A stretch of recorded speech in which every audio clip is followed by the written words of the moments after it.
We look at judging and judging rightly, judging a tree by its fruit. Now here's what's interesting.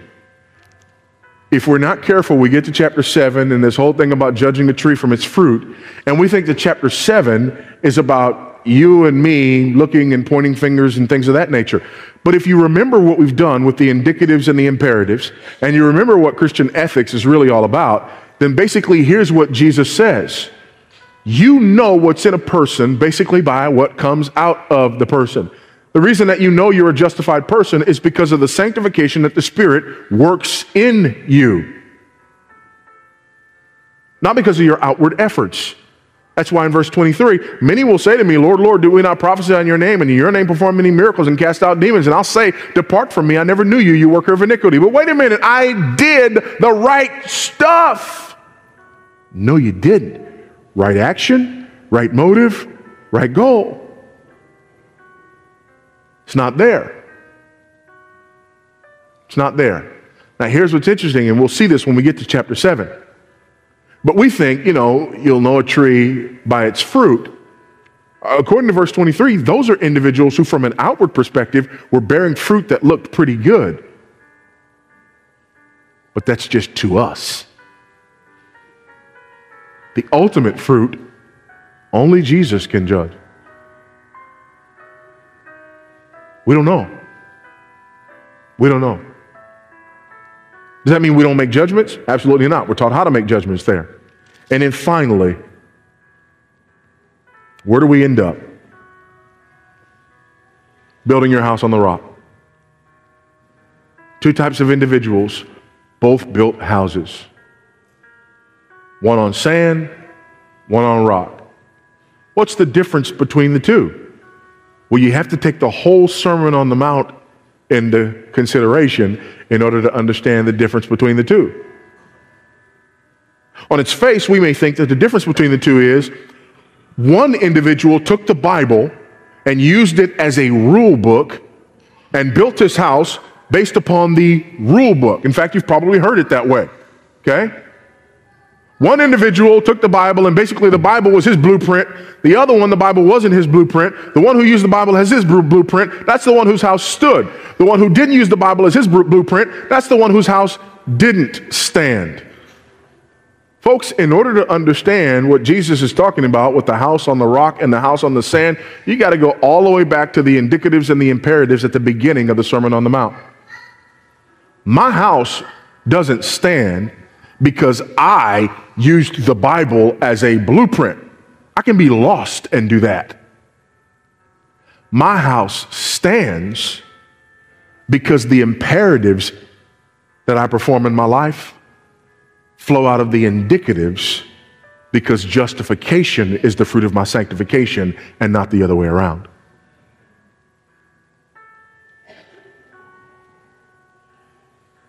I can be as lost as a goose and use the Bible as a rule book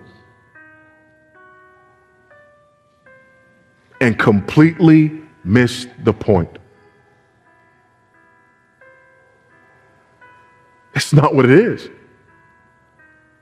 And the fact of the matter is, there are people all around us who are absolutely, unequivocally lost, headed for hellfire and damnation and nothing but. But if you speak to them about the gospel, they'll get offended. Why? Because they've been there, they've done that. They prayed the prayer, they asked Jesus into their heart. And now they're on to the imperatives. Never mind that none of the indicatives are true of them. How do you know someone's truly a Christian? Because of the imperatives or because of the indicatives? Folks, it's because of the indicatives. We grow in our performance of the imperatives. Hopefully you're doing a lot better today on the imperatives than you were 5 years ago. Does that mean you weren't saved 5 years ago, but you are now? Now again, assuming you've been in Christ that long, okay?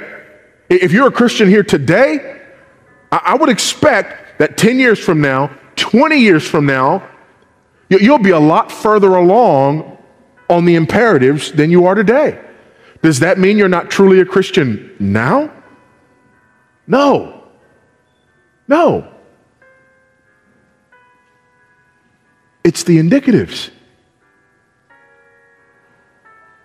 It's who God says we are in Christ. That works itself out. That grows in these imperatives. And by His grace, He grants us both to will and to do His good pleasure. But even that's from Him. So it's not this picture of being saved by grace and then kept by works. We're justified by grace alone, through faith alone, in Christ alone, to the glory of God alone. And here's a news flash. We're also sanctified by grace alone, through faith alone, in Christ alone, to the glory of God alone. It's not just my sanctification that is of God, my justification that is of God. My sanctification is of God as well. Well, does that mean that I don't have to do the imperatives? No, that means you get to do the imperatives. Did you catch the difference? I have to do the imperatives means sanctification by me and my works. I get to do the imperatives means Christ has made me a new creature. And because I'm a new creature in Christ, I am finally now and only now no longer a slave to sin. By the way, that ought to make more sense to you now too.